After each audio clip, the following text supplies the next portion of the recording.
Hello everyone. Today in this video lecture, I would be covering balance of payment. And as a student, I hope after this lecture, you should be able to know the meaning of balance of payment, identify and enumerate its various components, know the balance of payment accounting system and disequilibrium, and the various methods through which this disequilibrium can be corrected.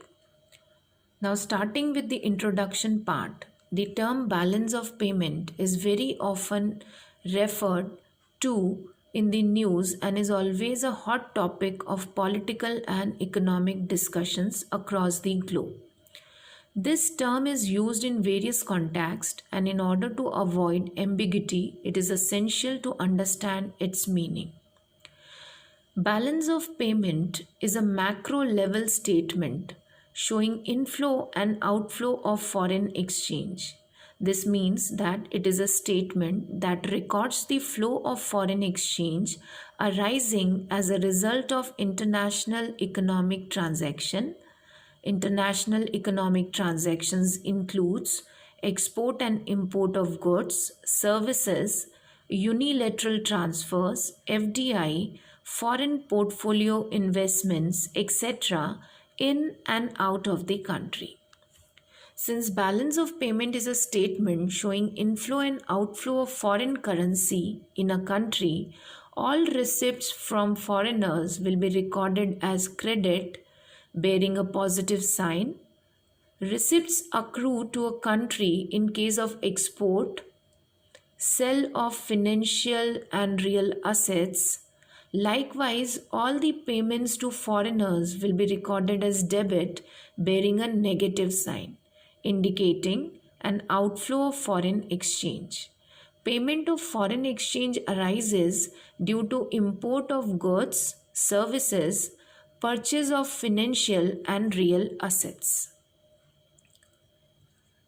Talking about the components of balance of payment, the balance of payment statement covers and records all type of international economic transactions that a country engage in over a certain period of time. Based on the type of transactions, the balance of payment sub-accounts are current account, the capital account, statistical error and discrepancies, and fourth one is the official reserve account. Let's have an understanding about the first kind of account, the current account. It records all the international economic transaction involving export and import of goods and services occurring within the current period. It has the following four subcategories: goods and merchandise trades, services and invisible trades, factor income. This subcategory of the current account include income by way of interest, dividend on investment made abroad in the previous year. For example, if an Indian company sets up a subsidiary in Singapore, the proportion of net income of the subsidiary in the current period will be treated as current account investment income for India. Also, wages and salaries to non-resident workers shall be included in this category, which is named as factor income. Next, we have unilateral transfers. As the name suggests, this subcategory of current account include one direction flows. Unlike export, import, unilateral transfers are unrequited or unreciprocated flows of fund. Hence, there is no offsetting flow against unilateral transfers. The debit and credit sides of various subcategories of current account need to be balanced. If the credit side is bigger than the debit side, the difference is known as current account surplus. And when the debit side is bigger than the credit, the difference is known as current account deficit. A deficit in a current account is to be met by either of the following ways: borrowing from the foreigners or selling off past foreign investment. Now here we come toward the second part, that is the capital account or the financial account. It records all international economic transactions relating to investment in or withdrawal from financial assets and real estate. It reflects the flow of funds relating to international loans, investment, and banking fund. Investment in or purchase of financial and real estate abroad is recorded as a debit item in the capital account since it involves an outflow of capital. Likewise, sale of financial asset and real assets to foreigners is recorded as credit item in the capital account, and since it results in receipt of foreign exchange. The next important part that we should discuss are the sub items of capital account, starting with FDI, then portfolio investment and other investments. These are the sub categories of capital account, and it includes transactions related to trade, credit, currency, bank deposits, etc. Now, the third important account of BOP is errors and omission. This is an item in the BOP statement. Statistical discrepancy is being balanced by this particular account. It is considered while arriving at the overall balance.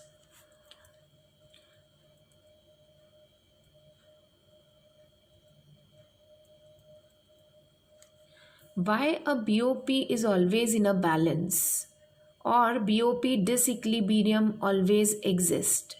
This statement is a statistical explanation of equilibrium in BOP. However, there are two notions of equilibrium. The first notion is an accounting notion. Here it is said that BOP is always in a balance.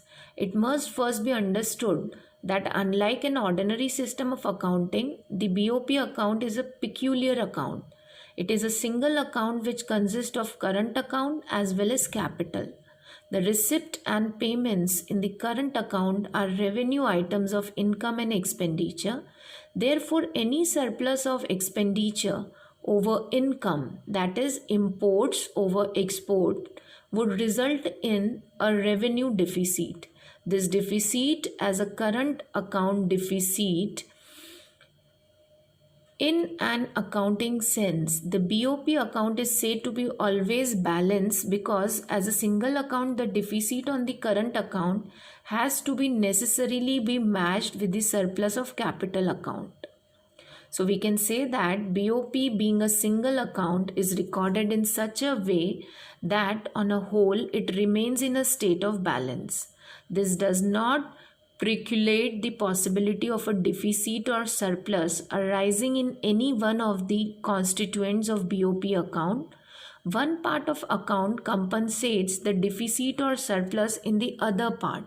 In an economic sense, however, the BOP account is in most cases is found to be in a state of disequilibrium, and therefore we can justify both the statement, namely that BOP is always in a balance and disequilibrium in BOP always exists. Now in the next section we are going to talk about the types of disequilibriums. So there are three major categories of disequilibrium caused by different conditions. First is the cyclic disequilibrium. This arises due to trade cycles or business cycles which very often differ between trading partners. Under such circumstances, there would be periods when exports boom and other periods when imports are higher. The second type of disequilibrium is fundamental disequilibrium. This refers to a state of deficit in BOP caused by the weakness of fundamentals in an economy. For example, low growth or high cost price of structure and low efficiency. And the third important disequilibrium is structural. This is caused by change in taste, culture and technology of the population. For instance, developed economy may discover synthetic substitutes for primary export from developing countries. This would lead to a permanent fall in the export potential of developing countries. Now, what are the different ways through which this disequilibrium can be corrected? So, there are different methods or approach through which the disequilibrium is being corrected. There are basically four approaches. First is classical, then the elasticity approach, Keynesian approach, and the modern approach. Now, talking about the first approach, that is the classical approach. Now, the classical approach states that disequilibrium was self-adjusting. For example, as money supplies in the economy increases, prices will rise, export turns uncompetitive, and import becomes cheaper. This causes exports to drop and import to rise. With the two events happening, a deficit will arise. In order to finance the import, previous metal leaves the country. This reduces the money supply in the economy, which lowers the price level. Lower prices makes export rise and import fall. So the vice versa thing happens here, thus correcting the BOP disequilibrium. Now the second approach to correct this disequilibrium is the elasticity approach. It was developed by Michel and Lerner in 1924 and 44. The elasticity approach added the concept of elasticity of demand in this. It is based on a partial equilibrium analysis where we observe the effect of exchange rates on export and import. Also, it assumes the elasticity of supply of output as infinite, such that the price of export does not rise as export demand rises, and also that the price of import does not fall with the decrease in demand for import. This approach also ignores the monetary effect of change in exchange rates. The third approach to correct this disequilibrium is the Keynesian approach. It takes into consideration the income effect that was not considered in the previous two approaches. Rise in income without a proportional increase in absorption will correct the BOP deficit. This is known as expenditure switching policy. Last but not the least, the monetary approach to BOP disequilibrium adjustment seek to equilibrate balance of payment by bringing parity between the demand for and supply of money. The main thesis of the monetary approach to balance of payment is that a country's balance of payment is essentially a monetary phenomena, and then any observed disequilibrium in the balance of payment can be eliminated through an adroit in manipulation of monetary variables, especially the domestic credit, under fixed exchange rate. The monetary approach takes the money supply in an economy as indigenous, and it is the change in the international reserve position as shown by BOP that provide valuable inputs for the central bank to manipulate its monetary liability.